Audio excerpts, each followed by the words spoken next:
Levante e arrumem suas coisas. Vamos, de pé, de pé, de pé. Partículas de História Militar chegando pra você nesta linda manhã de domingo. Como é que tá, Mac? Tudo bom?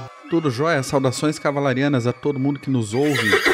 Recadinhos do dia. Pokerboy, meu caro, sugestões anotadas, abraçadas, inseridas, introduzidas. Obrigado pelo retorno via Bull e que chegou pra mim via WhatsApp.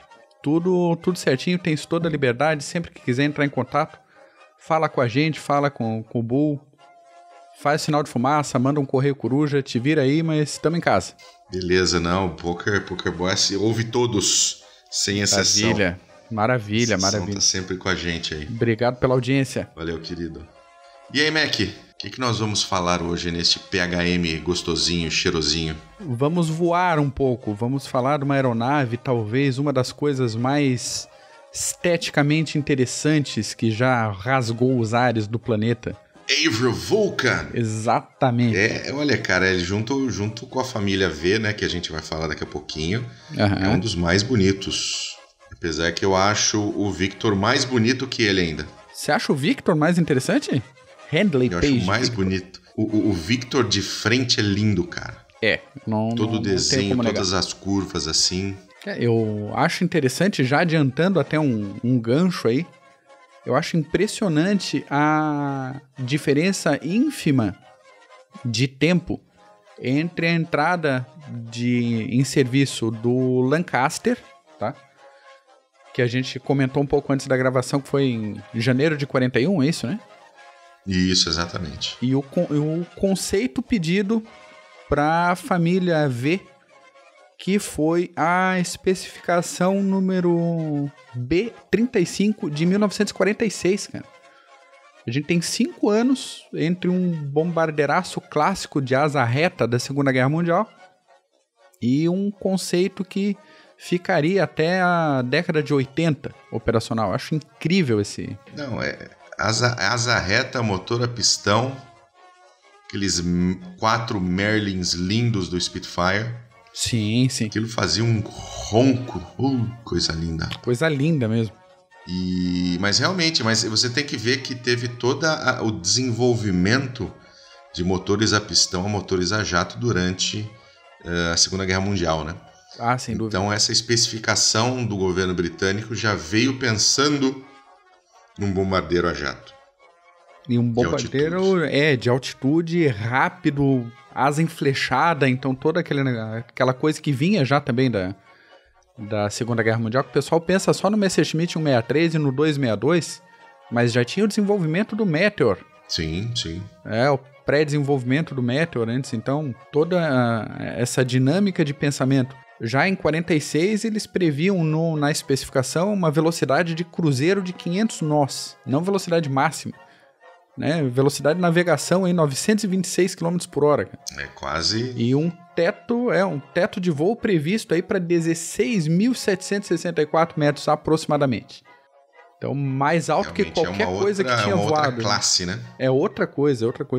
Mas o Vulcan, nós vamos falar sobre o Avro Vulcan hoje, mas ele fazia parte da espinha dorsal de ataque estratégico nuclear da Grã-Bretanha.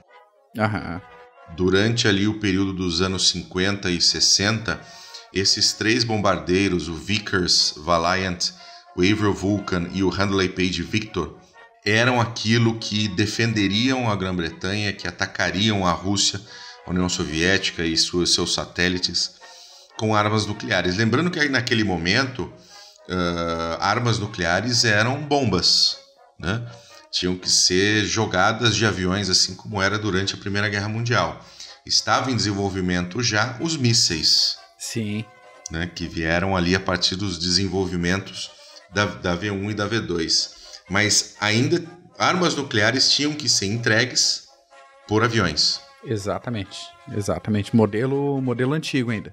Ainda modelo antigo, e aí você tinha essas 3 aeronaves que faziam espinha dorsal de defesa, de deterrence, né, nuclear contra os seus inimigos, que ali naquele momento era a União Soviética. E a urgência... Não tinha nem o que falar. Não só ataque como contra-ataque, né? Eu acho interessante a gente pontuar isso, que a situação seria, num ataque vindo da União Soviética, o período, né, o prazo para a entrega desse contra-ataque seria de aproximadamente 3 horas. Sim. Eles pensavam isso em 3 horas. E a consequência é, se tiver que fazer isso, provavelmente não tenha uma base de retorno. Então a gente tem que pensar numa situação paralela aí. Sim, sim. Eu tive o prazer de conhecer um chefe de tripulação de B-52, já aposentado. Ele, inclusive, foi chefe de tripulação de B-52 durante o Vietnã. E ele fazia parte das B-52 que faziam o sobrevoo ininterrupto no Ártico, né? Saíam ali das bases na Islândia, nos Estados Unidos, iam até a fronteira com a União Soviética e voltavam carregados com armas nucleares e prontos para entregar esse tipo de pacote se fosse necessário. E ele comentou comigo que o que eles tinham como protocolo era que, se fosse dada a ordem, né, se fosse realmente enviados para despejar armas nucleares, o retorno não era para os Estados Unidos e nem para a Islândia. O retorno era para uma ilha no Índico. Caramba! Tá? Porque para poder fazer reabastecimento, para poder se rearmar, porque não sabia que provavelmente não ia ter casa para voltar, como você acabou de comentar. Sim, sim. Então ele tinha histórias muito boas, especialmente sobre o Vietnã. Quando ele estava lá passeando, ele ficou 9 anos no Vietnã. Caramba. Ele se casou, embarcou para o Vietnã e voltou 9 anos depois. Baixaria. Imaginem isso, cara, o ouvinte que nos acompanha em 9 anos de campanha, cara. Tomando tiro de antiaérea de tudo que é lado e naquela função, vai e volta que o imaginário normal é o seguinte, né? Você tá no avião, você tá relativamente tranquilo. Complicado é quem tá no chão lá. Vai nessa. Mas, voltando pro assunto, os 3 faziam parte da deterrence britânica contra a União Soviética e, como você falou, foram desenvolvidos para altas atitudes. Isso aí. Né? Até o momento que a União Soviética desenvolveu mísseis terra-ar que acertavam esses aviões em altas atitudes. E aí começaram a desenvolver uma tática de fazer ataques em baixas altitudes. Então isso já mudou um pouco como esses aviões trabalhavam. Mas vamos falar então do Vulcan, que ele tem uma história fantástica, Mac. Fala um pouquinho dele para nós aí. Então, a gente já adiantou um pouco essa questão do projeto, das especificações, especificação B-35 de 1946, com alguns dados. Então, o conceito, o primeiro rascunho foi feito, né, tanto o conceito inicial, o rascunho, pelo engenheiro Roy Chadwick, que ele era designer-chefe da Avro, e foi a cabeça responsável pelo próprio Lancaster. Entre um café e outro, ele rabiscou o rascunho numa folhinha de jornal, e a partir desse rascunho de asa enflechada e as especificações para um bombardeiro médio a jato quadrimotor, especificamente quadrimotor, saiu essa ideia. Além disso, a gente tem uma questão que eu acho interessante, me lembrou muito o A-10 Thunderbolt 2. Sim. A especificação interna, né, do compartimento principal foi elaborada em volta do armamento. Então, qual seria o modelo de bomba disponível, o tamanho, as possibilidades dela, é a partir disso todo o projeto de compartimento e da fuselagem da aeronave. Achei sensacional.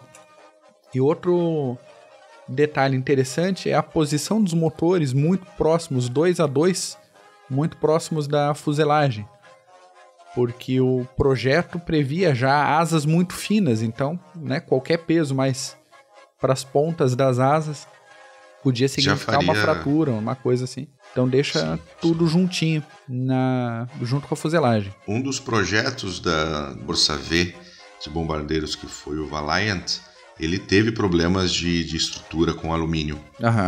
E acabou aposentado mais cedo Desses 3 aí foi o que se aposentou primeiro, porque tinha problemas de fissura, problemas na qualidade do alumínio, na liga de alumínio que usaram, e foi até aposentado ali no iniciozinho da década de 60. E o Vulcan não tinha armamento de defesa. Pois é. Né? Ou seja, tem que ser rápido e tem que estar alto, basicamente. Essa era a especificação. Isso, ganhar na altitude e na velocidade. Passa, corre, vai-te embora antes que dê tempo de ter um retorno. E em termos de construção, a gente conta aí com 22 quilômetros de fiação e mais de 100 mil peças. Quando eu recebi esse dado de 100 mil peças, eu tentei imaginar a logística para montagem disso aí, e a quantidade de gente envolvida, e depois a gente batendo, que foram produzidas somente 136 aeronaves. Tá, que tudo bem, para uma força aérea de um país do tamanho da Inglaterra, 136 bombardeiros médios quadrimotores não é um número propriamente pequeno. Não, de maneira nenhuma. Mas se a gente comparar, por outro lado, com as nuvens de bombardeiros que operavam na Segunda Guerra Mundial, é troco. É troco. Mas para aquele momento, ali, a década de 50, a década de 60, foram os momentos de maior tensão da Guerra Fria, né? Uhum. Então, para um país do tamanho da Inglaterra, ter uma quantidade dessas de bombardeiros estratégicos mostra a necessidade que o país via de demonstrar força e demonstrar que podia também causar dano para o inimigo, seja ele quem fosse. Pois é, a gente tem que considerar que a Inglaterra foi o grande trampolim para a vitória aliada da Segunda Guerra Mundial. E aí o pessoal russófilo não vai gostar disso, obviamente. Mas foi fator determinante. A Alemanha não conseguiu invadir a Inglaterra, deu água na Leão Marinho, e a partir da Inglaterra se organizou todo o esforço aliado, inclusive o apoio à União Soviética. Sim. Então é alvo prioritário. Pensar numa situação de Guerra Fria, de um avanço soviético para o Ocidente, Inglaterra é alvo prioritário, não tinha como. Tinha que ter alvo prioritário. Dentes muito afiados aí para evitar qualquer gracinha vinda do lado vermelho da força. Uma coisa que eu achei interessante, o Vulcan tinha assento ejetor, né? Então, é interessante e preocupante, assim, na situação de me imaginar como tripulante de uma aeronave dessa. Bem preocupante.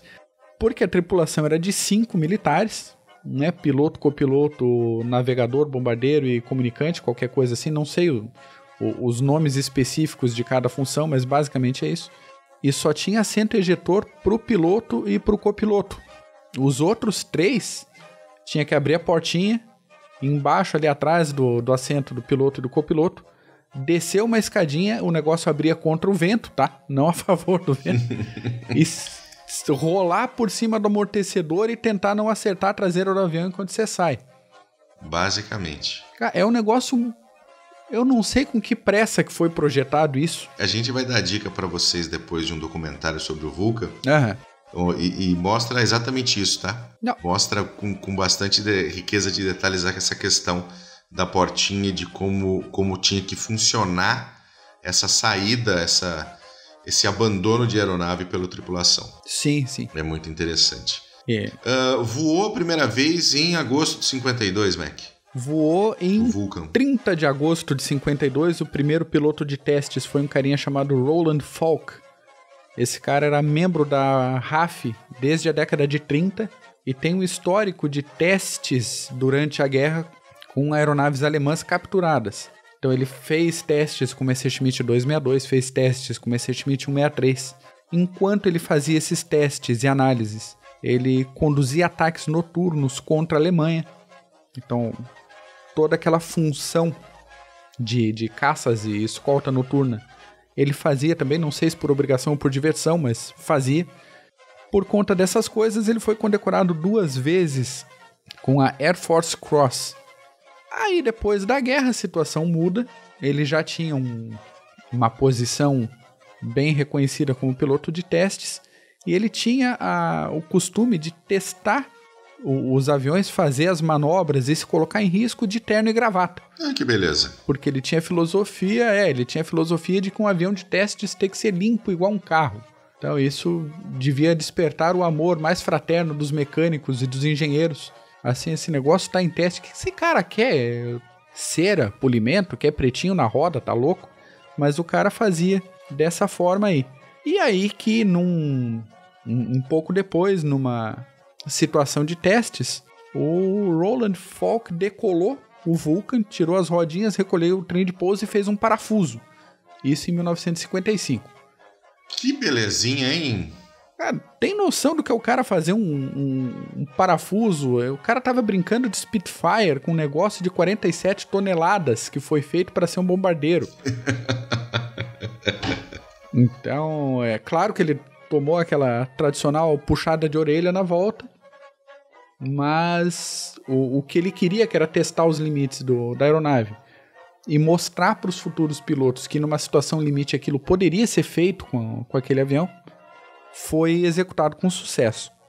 Uma coisa que eu acho interessante, né? O Vulcan, ele estava ali durante a década de 50, durante a década de 60, mas ele acabou vendo ação até 83. E aí, ao longo do tempo, a partir do momento que o Vulcan começou a ser superado, né, a sua função como principal bombardeiro estratégico, essa função começou a ser superada pelo desenvolvimento de mísseis balísticos, ele começou a ser transformado em avião-tanque. Perfeito. Assim como aconteceu com o Victor. Uhum. Né? Mas ele ainda correu até a década de 80 e ainda conseguiu ver ação de verdade. Finalmente, porque seria frustrante demais para todas as equipes de pilotagem, treinamento e manutenção, uma coisa linda dessa não ver combate. Se aposentada virgem, não dá, né? E ele viu combate na Guerra das Falklands, por incrível que pareça.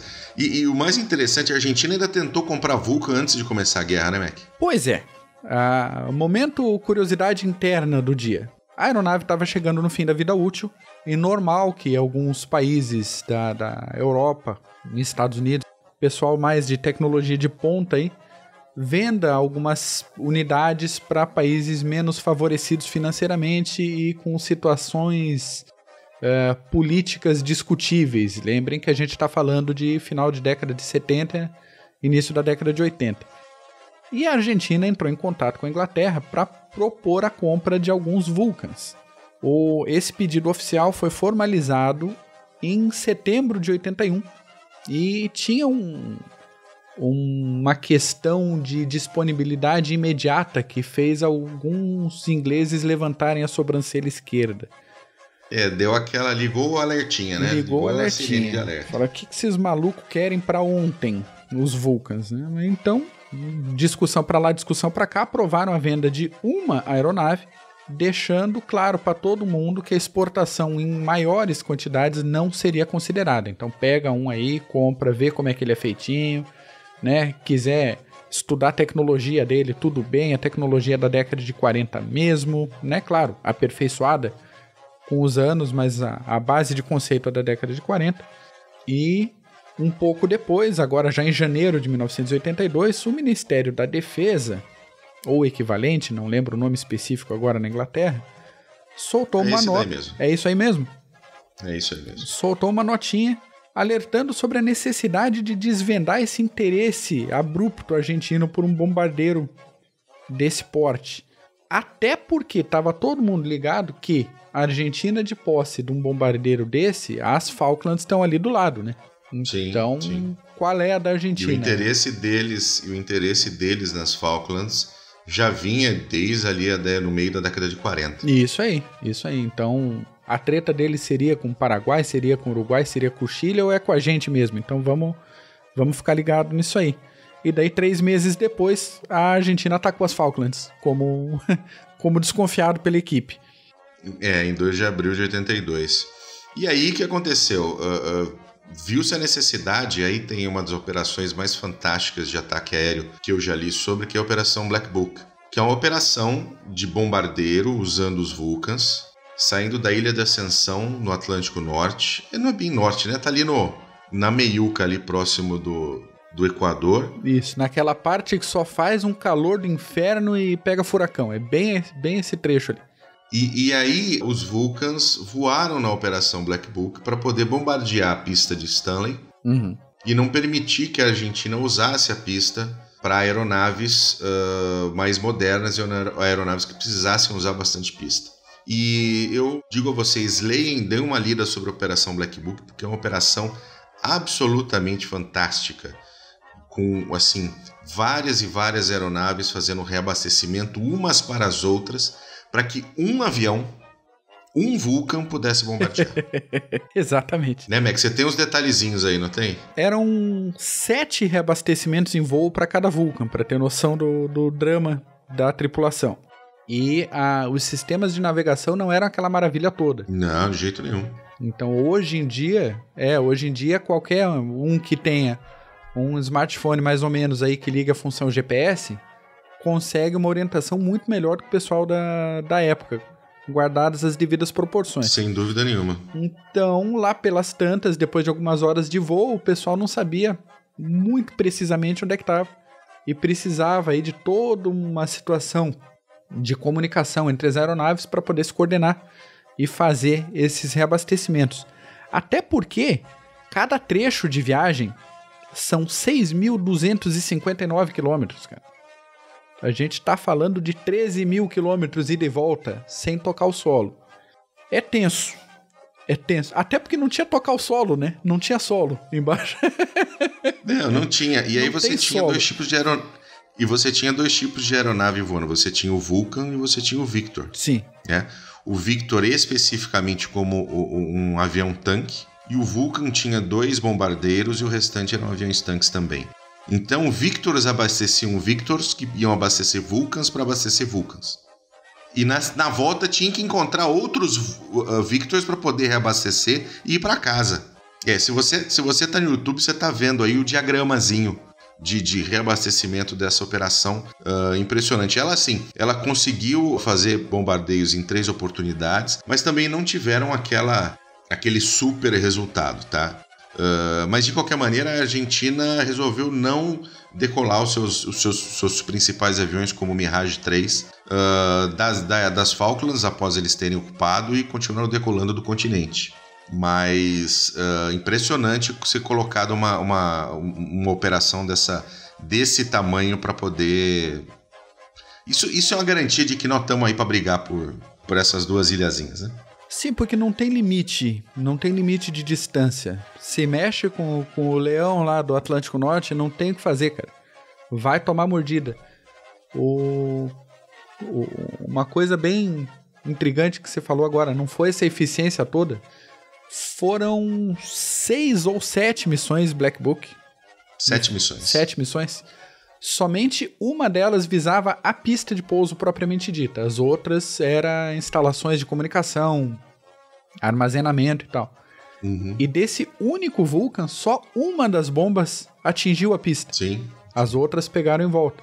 Ainda assim foi o suficiente para inutilizar a pista e... Eles conseguiram até reparar a pista, mas é melhor não botar os Mirages ali para sair dali, porque eles vão ser atacados e vão ser explodidos no solo. Até porque se eles botassem mais armamento lá e conscientes de que a Inglaterra poderia atingir, e essa eu acho que foi a principal contribuição das missões Black Book, foi mostrar, a gente chega e a gente bombardeia se a gente quiser, então deixe isso fora de alcance. Foi fantástico. E aí a gente tem uma historinha interessante, porque nós tivemos um Vulcan que pousou no Rio de Janeiro, né, Mac? Então, foi no dia 3 de junho, o Vulcan código XM597 voava a Black Book 6. Esse Vulcan foi até as Falklands, bombardeou ali algumas estações de radar e na volta deu pau no sistema de reabastecimento e a opção da tripulação era cair no mar ou pousar no Brasil. Então, foi feito o desvio. Durante o caminho, alguns documentos delicados com informações relevantes acidentalmente caíram pela janela do Vulcan, claro, acidentalmente. Sem dúvida. Imagina que intencionalmente isso seria jogado fora, né? Dos 2 mísseis que ainda estavam na baia. Um deles foi jogado no mar e o outro travou, não caiu. Era um míssil modelo AGM-45 Shrike. Ficou grudado, ficou agarrado no avião e resolveu não descer. Ok, baia fechada. Foi dado todo o alerta de emergência. O Vulcan foi escoltado por caças modelo F-5 do 2º Esquadrão do 1º Grupo de Aviação de Caça Sentapua até o pouso no Rio de Janeiro. Tem um relato online de um dos pilotos que foi fazer essa abordagem, e quando ele chegou perto do Vulcan, ele ficou embasbacado com o avião. Era para ser quase uma operação de intimidação, né, de fazer escolta, chegar perto, conduzir por um corredor específico, e o piloto ficou admirando o Vulcan pelo caminho porque não tinha o que fazer, né? O negócio era muito muito sensacional para não ficar babando ali. Aí o avião pousou, a aeronave e a tripulação ficaram hospedadas no Rio de Janeiro, bem contra a vontade, até o final da guerra, coisa que aconteceu aí 9 dias depois. Só que deu ruim, né? Deu alguns ruins aí. O mundo inteiro descobriu, ou foi informado, que todo mundo sabe mais ou menos disso, confirmado ou não, que os Estados Unidos estavam de fato fornecendo mísseis desse modelo, a AGM-45, para a Inglaterra. Então isso ficou aberto, ficou público. A negociação para a liberação da aeronave da equipe teve alguns momentos de tensão. A liberação foi condicionada à troca de peças de reposição para helicópteros modelo Lynx, que eu honestamente não sei por que essa negociação de peças para reposição estava travada, mas né, aproveitaram a situação para isso. Sim, sim. E a Argentina ficou torrando o saco do Brasil aí, que até então se dizia neutro na guerra, mas abrigou, vamos dizer assim, uma aeronave britânica. Então como é que é essa neutralidade aí? Daí tem aquela discussão, quantas horas um avião ou um navio pode ficar em porto neutro antes de sair e tal. Deu um bafafá, mas os Estados Unidos fizeram uma intervenção ali na negociação, até para tentar manter em segredo algum vazamento mais delicado de informações. Então, tudo negociado bonitinho. Depois do final da guerra, desses dias aí, a aeronave e a tripulação foram liberados. Mas, porém, contudo, todavia, o míssil ficou no Rio de Janeiro. Tá certo. Vamos desenvolver, né? É isso aí. Vamos fazer aquela engenhariazinha reversa, né, bonitinha, e ver como é que esse negócio funciona. E aí o Vulcan ele ficou em operação ali mais ou menos até março de 84. Foi aposentado, mas uma única aeronave voltou a voar em 2015, que é a aeronave XH558. Né, foi o último Vulcan, vamos colocar entre parênteses aí, voável, em condições de voo, e que inclusive tem um documentário sobre ele, de um sujeito chamado Guy Martin. Você assistiu recentemente também, né, Mac? Assisti, não tem como não. Quando você sugeriu a pauta, eu falei, vamos abraçar, vamos ver isso aí, porque não é meu costume pegar essas partes mais recentes de história militar, mas não tem como. Você vê uma imagem do Vulcan estática, não precisa nem ser documentário, você vê isso, uma foto dele, não, vamos atrás, vamos ver, e o documentário é sensacional. Recomendo também para todo mundo que ouvir a gente. É muito bonito, é um documentário curto, é menos de 1 hora. Deixo registrado aqui, tenham paciência com a legenda, porque a legenda é muito ruim. Não sei, bem ruim. Não sei quem foi pago para fazer a legenda, mas o documentário supera essa dificuldade. Sim, o Guy Martin ele é um engenheiro, ele era um mecânico de caminhões, ele corria de motocicleta na Inglaterra, um apaixonado por velocidade, um apaixonado por coisas que o homem produziu, e ele fez esse documentário que é O Último Voo do Vulcan. Esse documentário está na Netflix, então facinho de encontrar. E mostra todo o trabalho das equipes em garantir que aquele Vulcan teria segurança para poder voar, para fazer o último voo antes de ir para sua exposição estática na Inglaterra. E se você gosta de aeronave, se você gosta desse tipo de assunto, você vai adorar. E ele também fez um outro sobre o Spitfire. Olha aí. Mas aí esse do Spitfire é diferente. porque é a restauração de um Spitfire Mark I. Olha. Que participou da Batalha da Inglaterra. E ele ajuda efetivamente como mecânico e como engenheiro na restauração do Spitfire. Absolutamente fantástico. Mas falando do Vulcan, assistam Guy Martin, Last Flight of the Vulcan Bomber. Tá na Netflix, apesar da legenda ser uma merda, dá pra entender bem, fica legal e vale a pena porque mostra bem essa história. Ele fala da história do Vulcan e fala dessa aeronave específica e mostra a aeronave sendo restaurada, levantando voo. E, cara, é excelente. Ele mesmo acaba controlando um Vulcan durante o documentário. É muito legal. Uma das coisas interessantes desse documentário, muita coisa que a gente comentou aqui hoje tá no documentário também, tá? Mas uma situação dessa aeronave que estava sendo restaurada e que fazia voos em demonstrações aéreas pela Inglaterra nos últimos anos, teve um problema no trem de pouso, um pouco antes de aterrissar. E não baixou inteiro a roda da frente. E daí toda aquela situação de tensão, o que faz, o que não faz, como é que você vai fazer uma aterrissagem forçada do último Vulcan que ainda voa. Então, porra. Dureza. Qual é, né? Daí precisava mandar um avião pra voar perto do Vulcan e tentar dar uma assessoria ali, observar de perto. E daí a RAF mandou um Spitfire, cara. Eu fiquei olhando assim, falei, como assim? Pera aí, sério? Mandaram um Spitfire pra fazer escolta do negócio? Aí pensei, não faz sentido, o Spitfire tava ali... É que não tem câmera... Não tem câmera pra mostrar, mas o tamanho do sorriso do meu rosto agora. Depois eu fiquei pensando, eu levei um choque, claro. Daí eu fiquei pensando, não, tá certo, ele consegue desenvolver uma velocidade estável, chegar muito próximo do Vulcan e fazer toda a observação pela janelinha, sem problema de visibilidade nenhum. Não, se bobear, dá até pra ele abrir o canopy e tentar empurrar com a mão, ó. Dá aquela escorada com a roda, igual fazia pra desviar V1, com a roda não, com a asa, né? Isso, com a ponta da asa, dá uma batidinha, vê se vai, né? Isso aí.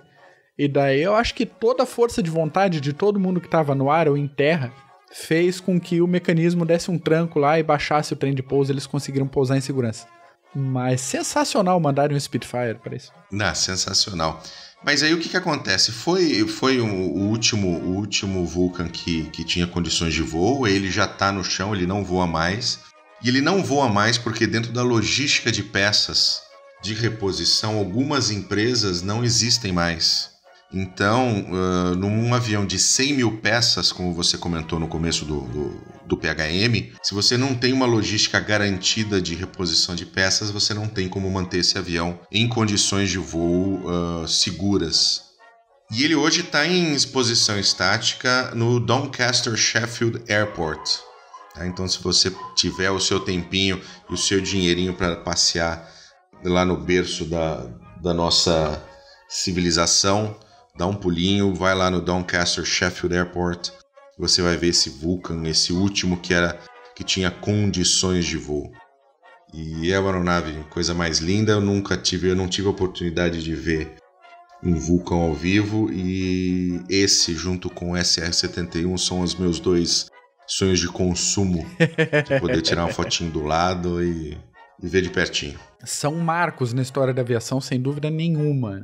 Realmente, valem ser visitados. Se qualquer um de nós, entusiastas de tecnologia militar, tivermos oportunidade, não deixemos passar. Assim como outros elementos, para quem visitar Londres, a Churchill War Rooms, tem que ver, tem que visitar. Museus aeroespaciais nos Estados Unidos, Smithsonian, sempre... O próprio Imperial War Museum em Londres. Sem dúvida.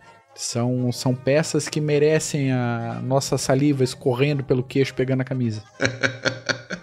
Então tá bom, Mac, é isso que a gente tem por hoje. Espero que vocês tenham gostado. Acompanhem nossas atividades em todas as redes sociais e principalmente no nosso site, clubedosgenerais.org. Qualquer coisa, manda um e-mail pra gente, contato@clubedosgenerais.org. Muito bem. Valeu, gente. Grande abraço, Mac. Um abraço pra todo mundo. Tchau.